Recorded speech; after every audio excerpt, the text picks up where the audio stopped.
This is my 1974 Datsun 620. It is lowered on airbags. It's got Erwin 15 by 8.5 negative 34 offset wheels.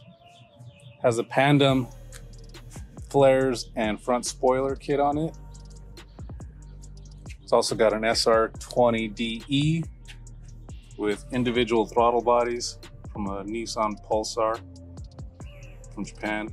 And it also has a 5-speed GTR transmission that was adapted to this.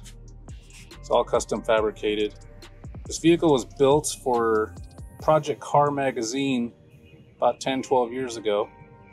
Exchanged hands to my buddy Steve, who then did the full interior.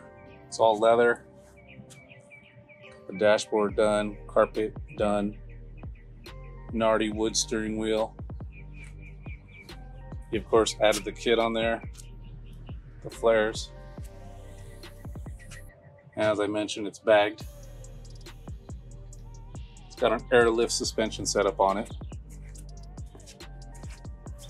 Body ain't perfect, but I think that's what makes this thing fun. Is that the body is not perfect. And a little closer look at the interior. Not sure how much horsepower this thing makes, but it's a handful to drive, that's for sure. It's plenty powerful for this little truck, especially with the stock drum brakes all the way around. Overall, it runs solid. Airbags work pretty good. It's just a little bit of a handful to drive with no front shocks, just running on airbags. Well, that's pretty much it. 1974 Datsun 620.